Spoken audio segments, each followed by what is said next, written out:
outside of the lack of clinical experience, this is probably your biggest downfall, to not receive any interviews.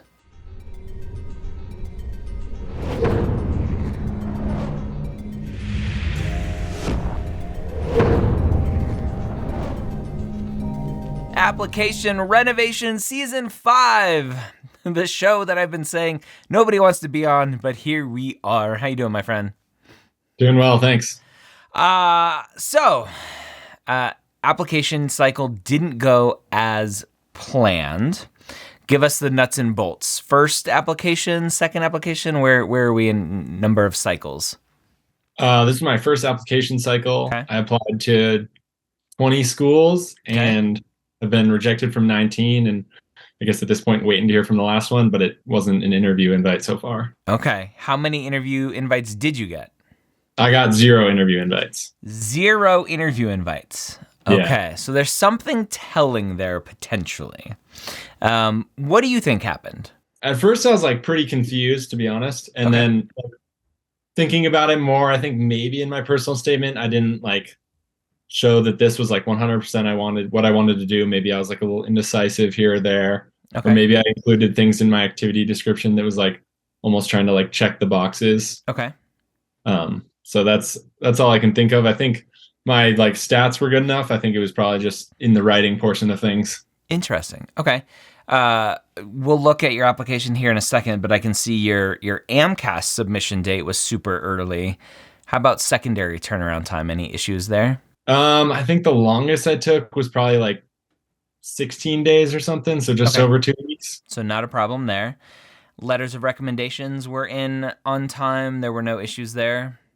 Yeah, I think my last one was in just before it's like sent to medical schools. So I think it verified and all of that was right around the same time. Okay. Well, hopefully I'll be able to find something here. Again, this is a newer way that I've been reviewing applications on Application Renovation. Mission Accepted is I haven't pre-read this at all and marked it up. You get fresh eyes and we'll get to see it all together for the first time. So let's go ahead and jump in and take a look at your application. Again, first thing I always love to point out is, hey, you applied super early.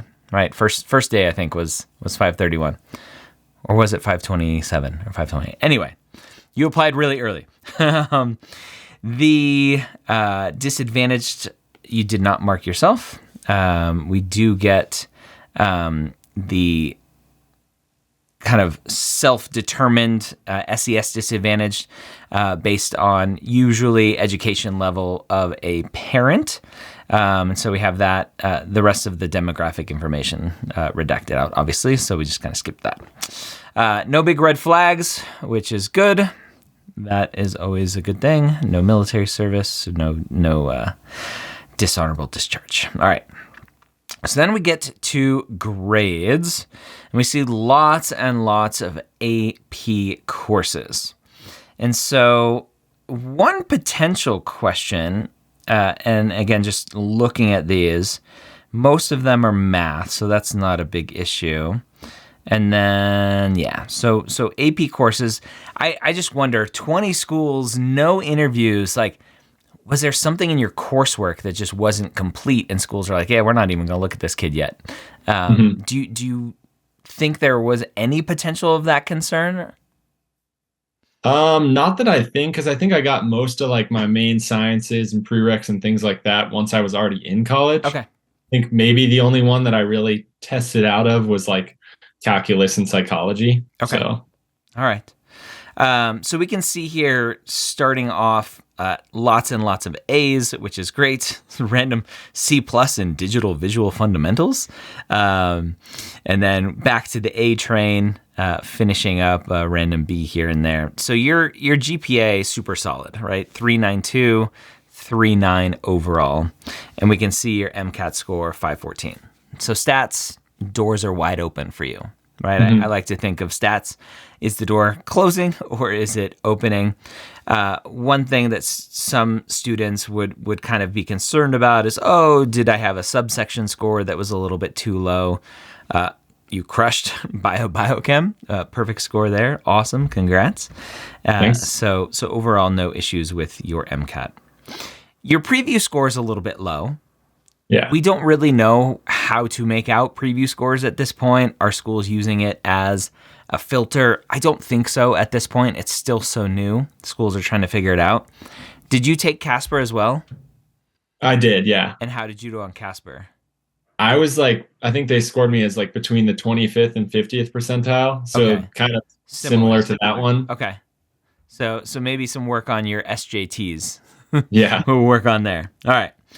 Then we get to clinical experience. And right off the bat, the first thing I notice here is, hey, you don't have any yet, at least for this specific activity.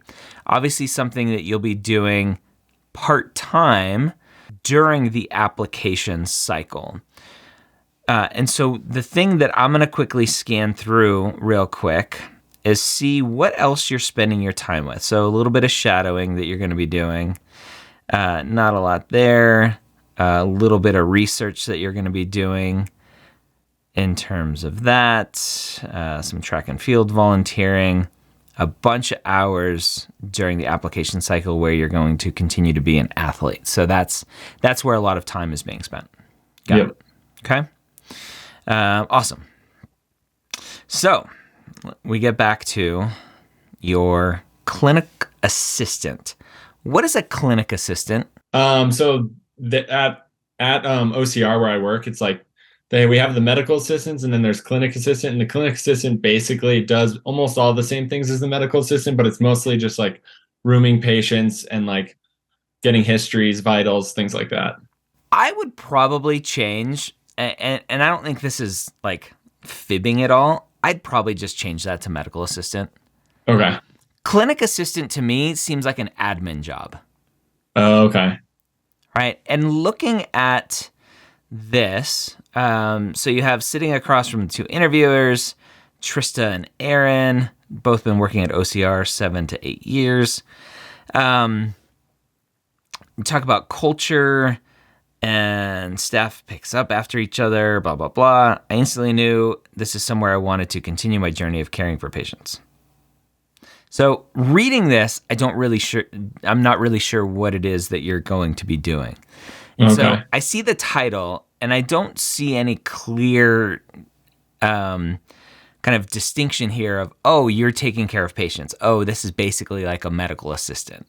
So that may be a concern right off the bat. Okay, it's just the language being used and not being super clear. Okay. So one potential thing here. Academic awards, great. 0 hours, perfectly fine to put there. More honors, awards, recognitions. So Mountain West Conference. So you can kind of see here right off the bat that we have the fact that you're an athlete going into here. Okay. Physician shadowing. So you have a couple hours from 21, a couple hours from 22, and then continuing to get some hours moving forward with the breakdown here, 4 hours, 17 hours, and then as you move forward. So great job there. I'm not going to nitpick the writing here for the shadowing because it's such a typically not the most significant description anyway. So we come here again and we have the same title here, this clinic assistant. It's for only 2 months for 375 hours. So 2 months, I'm thinking, unless it's 3 months, right? You could do June, July, August. So 3 months, 12 weeks roughly. I'm trying to do the math here of 375 hours. Was that like 20 hours a week is 240 hours. So roughly-ish full-time? Yeah. It was like a full-time job over the summer. Okay. I wonder how much potentially, because I think this is the only clinical experience that you have on your application. Yeah. You have done. Mm-hmm. I wonder if calling it out to say, right, to specifically say as a full-time athlete, I was only able to get clinical experience during the summers, right? Mm-hmm. Maybe something like that. You have this summer, 2021. Well, what about 2020 summer, right? Where's that? Yeah. That wasn't on here. When did you start college? I started in 2018. Okay. And 2020 I have a other job in there. I was trying to find a clinical job, but with the pandemic and stuff, I wasn't able to find anything. Okay. The only thing So to you make were money was the photographer. photographer job. Okay. Awesome. Taking pictures of people falling overboard. That's always fun. Yep. Action shots. Okay. So, I mean, right off the bat, my biggest concern for you is just lack of experience. And Okay. that typically comes with the territory of being a D1 athlete, unfortunately. Mm-hmm. And there's always this trade-off of, being a D1 athlete gives me all of this experience that, yes, I can potentially use as a future physician, right? Teamwork and communication and hard work and dedication and all of that stuff.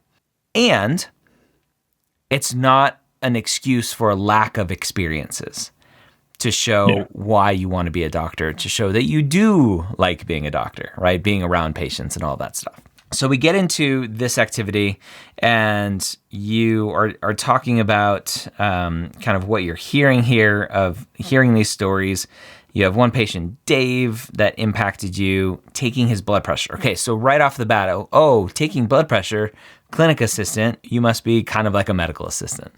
Uh-huh. So I would probably, because clinic assistant, you have two options. Either change the name to medical assistant, or lead with the first sentence as a clinic assistant, I do X, Y, and Z.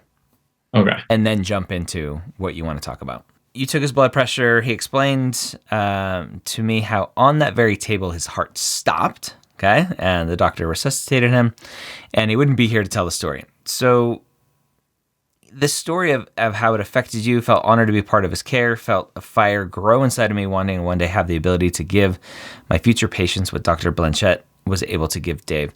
One of the things that I think is a mistake that students do with the activity section is use it as more, here's why I want to be a doctor, versus here's how this specific activity impacted me, how this specific activity emotionally contributed to who I am as a person, right? Not as a future physician, not as a here's why I want to be a doctor, but just kind of in a silo by itself, here's why it's important to me. And then you have this other experience with Jill. Husband passed away recently, checking her in, the toll that the death was taking on her. Not able to fathom the pain she was having. I made sure to make everything as comfortable as possible. Okay, so showing some compassion there. Again, taking vitals. How is she spending her summer? So you're showing that you're trying to distract her as much as possible. And she left with her head a little bit higher. Okay, so showing you and showing the impact that you had on this person.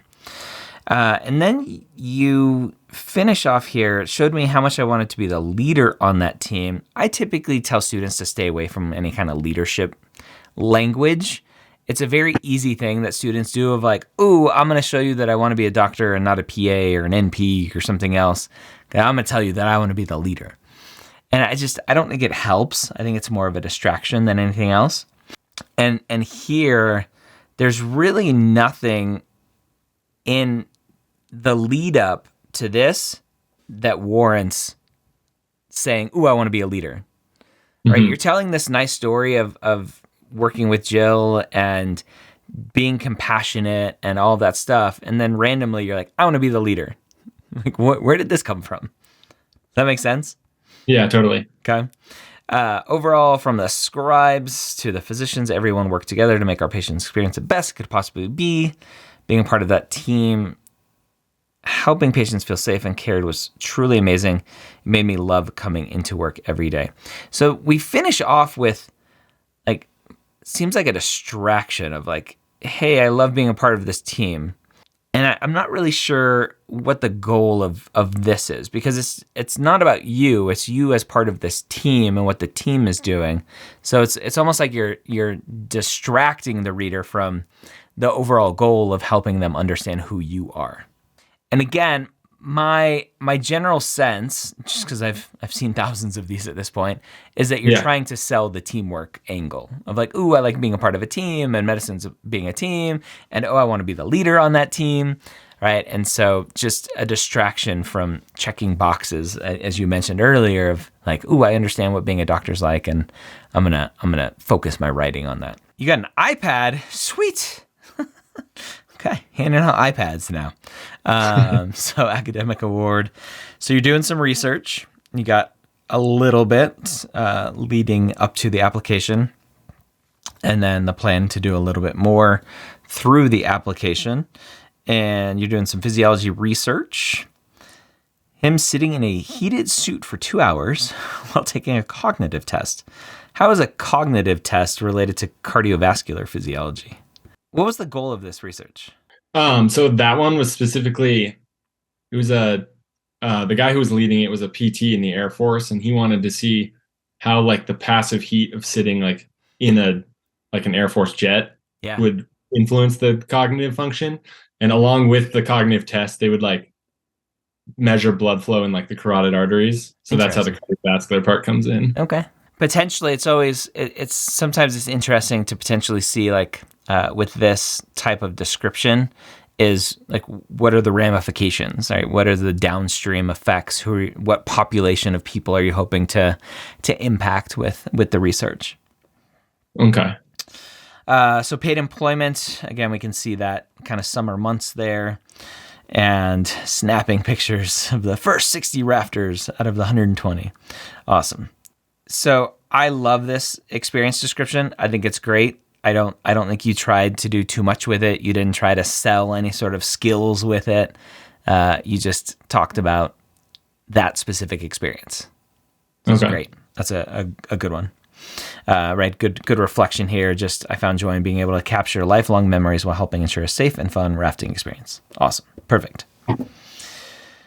Right. Track and field volunteering. So just hanging out with the track and field team. Obviously, we can see from the next one that you are yourself a track and field athlete. And so obviously a big chunk of your time is being spent with this. So it makes sense that it's a most meaningful activity. And then when I read your activity description here, so you talk about a training session, 8-mile run at a speed just below our race pace. Practice staying together. So right off the bat, teamwork. Oh, I'm going to sell you teamwork, right? Okay. 3 years, I had never seen this happen outside of a few men. This day was different. I could feel a sense of urgency in the air among teammates. Pace got faster, mile by mile. 8 of us finished together. It'd never been so fired up. So again, that teamwork, the camaraderie, you're selling this angle of the teamwork that I just don't think you need to. Okay. Right? I bet you a million other things that you could have talked about that are exciting for you to talk about, yet you focused your story on teamwork. So, biggest cross-country race of the year, season goal of making it to the championship, started the race an all-out sprint near the front, going up and down steep wooded hills. So nice, fun little story here. Reaching 5K of the 8K race, you lost about 60 positions. Oh, man.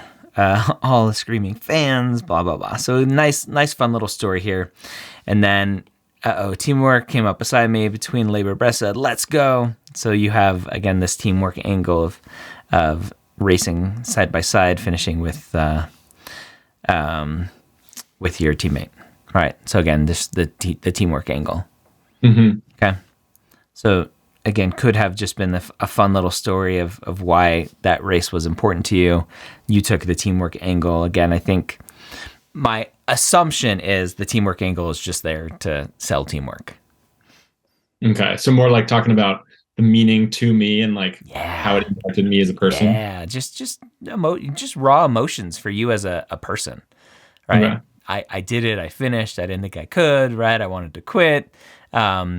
Whatever that specifically meant to you, and not from an angle of, ooh, I know that being a doctor involves teamwork, and so I'm going to show you that I'm a good team player. which is how most students write their stuff, unfortunately. Okay. At the end of the day, I can't harp on this enough. At the end of the day, I want to know who you are. I want to see you. I want to feel you. I want to understand you. I just want to understand this process that you've been on. I want to understand who you are as a person, what motivates you, what drives you, all of that fun stuff. And almost always for these application renovation videos, all I know, looking at yours, is that you think teamwork's important. And so every chance you get, you're going to tell me about teamwork. Right? It's a big difference there. So photography, videography, again, most meaningful as a hobby. I love it. I got no issues with that. So you grew up as a ski racer, hours of video of your favorite ski racers to see how you could improve, unique ways that capture the footage. So you bought your first GoPro. Awesome. And so you became enthralled with all the different technicalities to photography. And so you get to this place here where it's like, great, right? You're not trying to sell me anything. You're not doing anything other than talking about your love of photography, which I like. And so you're hiking. Everything's covered in snow, camera in hand, 3-mile trek, blah, blah, blah. You get to the lake, it's frozen over, and you're laying on the lake, clicking camera. It's far too cold to see how it turned out. And then you realize you had captured one of your favorite and most unique pictures to this day. What was it? It was just, it showed like all the ripples of the ice and then the mountain right behind it. And it was like a cool depth of field thing that I didn't know I could get. Okay, so it's here, right? I wanted to put my camera on the ice to get the ripples of the picture. I got it. Okay. So it was just reversed order. You told me what it was before you told me that it was your favorite picture. Got it. Okay, yeah. My love of photography has taken me so many places, but it's the unknown and the creativity of it that I love so much. Trying to capture better pictures with each outing is a goal that keeps me wanting more. Perfect. This is a perfect activity description. You see the difference there? Right? There's nothing in here that has some sort of subliminal message of like, I'm going to show you how taking pictures is going to make me a better doctor. Okay. Right? It's just you. This is just you and your passions and who you are. All right. So now we get to the personal statement. And my assumption is that the personal statement is probably going to be lacking a little bit because of your lack of clinical experience. And that's just the general consensus I've come to is lack of clinical experience equals lack of great messaging in the personal statement. Shoving off our sweaty hockey pads back into our bags, twin brother Trent and I set off for the basketball court. Hair stuck to both of our faces as the sweat had dried from hockey practice. We both had our eyes now set on the glory of beating the other on the basketball court. So growing up, talking about twin brother, growing up competition, racing up the stairs, battling triathlons. Like I have a 9-year-old, almost 9-year-old and a 4-year-old. They race at everything. Like who can put our shoes on fastest? Who can brush their teeth fastest? I'm like, no, don't race brushing teeth. Like I want you to brush your teeth for a solid as long as you can. It's just incredible, the competition. Anyway, I don't think I was that competitive with my brother. One basket left to win. It was my ball. I knew it was my shot to win. As I watched the basketball go through the net, I fell back onto some metal bleachers, and a sharp pain immediately shot up my back. Pain in my chest, struggled to catch a breath. One of the most important races of the year, because you're talking about this cross-country race you just had 3 days away. A few days passed, still feeling pain. You went to a chiropractor to seek some relief. Wrapped ribs in thick athletic tape. His reassuring words erased my anxiety, gave me the confidence that I needed. Following a fast and painless race, I realized that the chiropractor did more than treat my pain. He gave me the courage to get back to my best, and that sparked a desire in me to one day give that back to others myself. I hate to be the one that's like, ooh, but ooh. Yeah, this is the type of thing I talked about like being indecisive. I thought this might have gotten me through. And look, you're allowed to have your story, right? Your story is your story, and I don't want to take away from it. And someone reading just that paragraph may look at it and go, yeah, this person wants to be a chiropractor. I'm going to stop reading. Right? Unfortunately, fortunately, however you may want to look at it, there is a stigma against chiropractors. Yeah. And so a physician or a PhD researcher at an academic, big medical academic center may read this and not even get to a second paragraph. Okay. So the question is, what do you do? I don't know if you change anything at this point. So let's keep reading. Again, because I think your story has to be authentic. Yeah. So you talk about you tried to get a glimpse into the care of others. So you talk about athletic trainers, right? You're going to have lots of exposure to athletic trainers through your journey as an athlete yourself. You came with aches and pains, obviously being an athlete. They always met my concerns with that same tranquility that the chiropractor had. So now you're, okay, great, athletic training and coming back to that chiropractor. And now we see a physician. Seeing the physician had a gloomy, dark stigma that implied you were going to miss a lot of your sport. I wonder if there's negativity that comes with that statement. Like someone reading that is like, what do you mean by that? Like, I understand what you mean because as a flight surgeon in the Air Force for 5 years, nobody wanted to come see me, right? So I understand that you as an athlete, you don't want to see the doctor because that means they can say, ooh, you have to stop running for 3 months. Yep, right? Exactly. But someone reading this quickly may go, why are you talking so negatively about doctors? Mm-hmm. Right? They may not have that same understanding of an athlete seeing a doctor and what that means, of me as a flight surgeon and the pilots coming to see me with that fear of like, this person I'm going to see could basically say I can't be a pilot anymore. So I don't want to go see that person. Yeah. But this gloomy, dark stigma of a physician, like just briefly looking at that, I'm like, ooh, you talked all this positive stuff about the chiropractor and the athletic trainer, and physicians are gloomy and dark stigmas. Ooh, okay. Fear ran up your spine. I was terrified of missing time, losing the endurance. I was met with kindness from the physician. Treated me with a deeper level of knowledge, a wider range of resources at his disposal than the chiropractor had. I'm like, woohoo, finally. Good stuff about doctors. All right. So everything that's going on, emphasized that I did not need to take time off. Prognosis instantly slowed my heart rate. Achilles recovered. Dr. Anderson also did change my outlook on how I could one day care for others. After being compassionately treated by chiropractor, okay, we're bringing up the chiropractor again. We keep bringing up the chiropractor. I thought that is what I wanted to pursue. It wasn't until seeing Dr. Anderson that I realized I could have gotten me back to the sport I loved, no matter what was keeping me down. I don't understand what that means compared to this, right? What you're trying to do here is you're trying to show why physician versus chiropractic physician, why MDDO. And yes, chiropractors can call themselves physicians. Fortunately, unfortunately, whatever.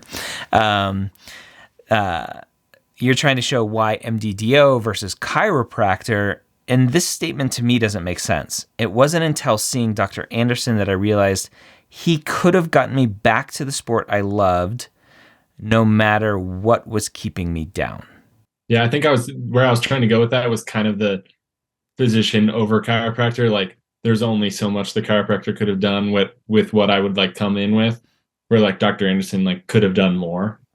Okay, so that can be cleaned up a bunch. Mm-hmm. Right. I'm trying to get across specifically what you're trying to say there. Dr. Anderson was able to detach me from my fear and get me back to the confident, pain-free runner that I wanted to be. Realized the only role that would truly satisfy my drive to get people back to their best, no matter the circumstances, is as a physician. So you have spent now a paragraph talking about your love of chiropractors. Right? So lots of scene setup here that maybe we can cut down on. And then again, athletic trainer, chiropractor, some bad stuff here about doctors that takes a little bit to understand what you're trying to say potentially. and then not a real clear understanding of this differentiation. And then a really bold statement here at the end of like, hey, a doctor is the only thing that will let me get people back no matter the circumstances. So I think you're being very vague when I think in reality, you just need to dumb it down. Like chiropractors have limitations. Physicians do not for the most part. Okay. Right? Unfortunately, there are a lot of chiropractors that don't think there are limitations, and they practice outside their scope, unfortunately. All right, enough chiropractor bashing. Hungry to feel that drive, you began working as a clinic assistant. Again, this language that just isn't normal language, so it's confusing. Bill came in for a visit. Hear the concern, uneasiness in his voice, explaining what happened. You wanted to help him. Your shallow knowledge was not nearly enough. I'm trying to get students to stay away from this basic kind of not enough information, not enough knowledge, not enough skills, right? Yes, if you want to be a doctor, you're obviously going to be a medical assistant, and that's going to mean you're not doing enough of what you ultimately want to do as a doctor, right? You don't have a diploma yet, a medical degree yet. So it's a very superficial kind of reflection or takeaway. You did kind of relieve some symptoms here, helping him out, which is great. And you hear about talking about what the doctor's doing, and you wanted to be in a position to do what Dr. Anderson is doing, right? Working as a clinic assistant allowed me to witness the role doctors had in helping their patients live their dream lives through their knowledge and love of medicine, and that has further revealed in me the desire to do the same. So just some weird language there, right? Again, just I don't think you would actually say those words out loud, right? So one thing that I recommend to everyone is write as close to how you talk as possible.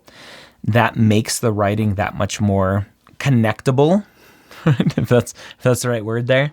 I can connect to it a lot more versus like, it further revealed in me the desire, right? This isn't a novel that we're writing here. Over the years, I've never forgotten the game I had against my brother following hockey practice. However, what I thought was just another head-to-head competition between my brother and I in that gym ended up setting me down a path I had never expected. So a really long sentence here, or two, is more of a recap that we don't need, right? Just to me, it's just a waste of characters, probably.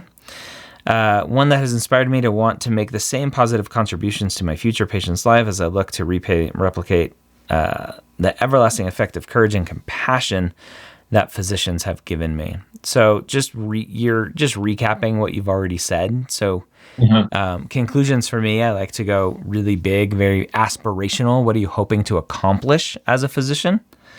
Versus kind of repeating what you've already said. Okay. So yeah, your personal statement leaves a lot of doubt in my mind, which I think you already knew coming into this, which is there's a lot of love of chiropractors to start with. And I'm very confused at how you're differentiating between chiropractors and MD-DO physicians, medical doctors versus chiropractic physicians. Yeah. And a reader, again, there's a lot of stigma against chiropractors, not denying it. I have a lot of biases, negative biases for chiropractors. Not all, but some. And I think a reader looking at this, outside of the lack of clinical experience, this is probably your biggest downfall, to not receive any interviews. Looking at school list, you are in school here in Colorado. Where are you a resident of? Colorado as well. Okay. So let's look at your school list. Harvard, Duke, right? Shoot for the moon. Great. We have Mayo in Arizona, Medical College of Wisconsin, I believe is a private school in Wisconsin. I always forget if MCW is private or public. You have OHSU, which is a public school in Oregon. Mm-hmm. You have University of Arizona, Phoenix, public school. UCI, public school. UCLA, public school. UCSD, public school. UCSF, public school. Colorado, where you're a resident, great. Kansas public school, UW public school, Wisconsin public school, Wake Forest private, WashU private. Your school list, did you no benefit? No favors. Yeah. Right? All of these California schools, you can basically just cross them off immediately. Okay. Arizona Phoenix, I believe, if I remember correctly, they have a little bit of a better out-of-state acceptance rate than Tucson. They're closer to like 24%. Tucson, I think, is closer to like 10%. Don't quote me on that. It may be flipped, whatever. I think you're correct there. OHSU, super strict. They typically don't look at students with less than a 514, which is what you have MCAT score-wise. So that's good. But out-of-state wise, I mean, they have some weird cutoff where I don't know if it's public or not, but yeah. So your school list did you no justice. Why did you pick the schools that you picked?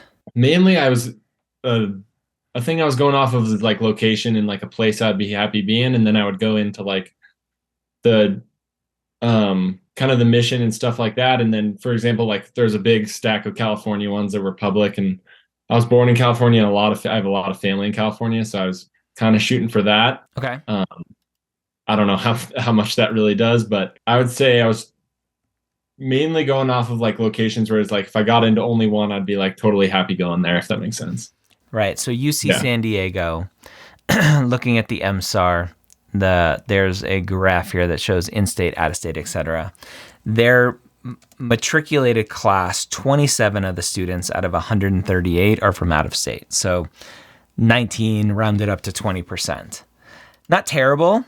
You never know who those 19% are, 20% are, who they're accepting. If we look at UC Irvine, 11 out of their 104, so about 10%, right? 10.5%. So it's a long shot. So I would have loved to see, based on your stats, I think you could apply anywhere. But the public out-of-state schools that just have such an in-state bias, they're not going to give you a lot of time of day. Unless a lot of times it's the 522 MCAT score that they're like, yeah, we're going to use this to boost our stats. So school list was a big downfall, which I normally don't say. And then I think the unclear differentiation of chiropractor, athletic trainer, physician, and personal statement, downfall, lack of clinical experience because you're a full-time athlete student, not student athlete, athlete student, doesn't help. And so just some tweaks there in terms of what you're working on. So honestly, if I were you, you still have, I'm assuming, a little bit of school left and working as an athlete left. I would probably not apply this upcoming cycle. Graduate, finish school, and then get a good clinical job. It doesn't have to be full-time. It could be part-time, but get your feet a little bit more wet consistently over time, and then go from there. I've been working like this past year throughout the school year since I've had like a little lighter credit load. Okay. So I would say that like predicted one, I worked full time over the summer, and I've worked like part time, probably gotten around 700 hours in the past 10 months. Okay. How much are you working? Like 10 hours a week or 5 hours a week? Or I worked probably 8 hours a week in the fall, and now I'm working about 15 hours a week this spring. Oh, great. Okay. So so that's a different equation then, potentially, is you have a lot more consistent time doing that. And then in terms of shadowing, are you still getting some shadowing time? Yeah, I got some shadowing over the summer, and then I've been trying to get some more like throughout the year because there's like a lot of doctors where I work that I can go shadow. So. Okay. Okay. Yeah. Then yeah. Let's apply again. Okay. Let's clean up your personal statement. Get it very solidified. Like, I don't want to be a chiropractor. I promise. Yeah. And really making sure that why medicine is really super clear. Would you say attacking that like not chiropractor even in that first paragraph? The chiropractor is your seed, right? So Hmm. for me, a physical therapist was my seed, right? Yeah. There's obviously less stigma towards physical therapists than chiropractors, but I think you still need to be authentic. So I don't think you change your authentic story. I think you just need to quickly pivot away from it, Yeah. right? Okay. And instead of jumping right into, well, I kind of looked at athletic training, and I think you should jump in as quickly as possible to the physician side of things. Sweet. Thank you so much. Yeah. Anything else? Any other questions? So would you say like for school lists, I know there's obviously a lot of public schools. Would you say stick most to private and then those on like MSAR that have those higher percentages Yeah, of out of so states? MSAR for higher percentages, and then yes, like I have no problem if you want to apply to the UC schools, knowing that it's 10%, 5%, maybe Yeah. 20%. As long as you're aware of that and know that, yeah, it's a much longer shot to get into this school. And Hmm. I'm from California. I may not be a resident there anymore, but I'd love to go back there. I'm from there. I have family there. Right there are good reasons to apply. I don't think you should not apply just because your chances are lower, as long as you're informed about that. Right? Yeah. I would love, and this is stuff that like we can add to Mapped over time, our software platform. I would love for AMCAS to go, hey, did you know that school that you just added only accepts like 5% of its students from out of state, which you are? Right? I think too many students are unaware of in-state, out-of-state residency status kind of thoughts when looking at schools. And they just look at schools and go, oh, my stats match that school, so I'm going to add it. Uh-huh. And I think a lot of money is donated to the AAMC because of that, right? Yeah. Wasted/donated. I wonder if we can write that off. They are technically a not-for-profit. Anyway, so I think, yes, if you want to go to California because you're from there, you have family there, great, apply, and make sure that you're also giving yourself a chance at other schools like University of Michigan, right? Maybe you don't want to be in Michigan, but it's a state school that has a huge percentage of out-of-state students. Okay. Right. Look at other private schools like Tulane. You have Wake Forest on your list, like wherever that are much more lenient with residency because they're private and they don't care as much. Not every private school Yeah. has no bias towards state residency, right? You look at USC, Keck, right, in Los Angeles. It has a very heavy in-state bias. Yeah. Most of the students are from in-state there. So it's just school by school, go and look at it, and just make sure that you're giving yourself enough of a chance with the schools that don't have super heavy residency bias. Okay. Sounds good.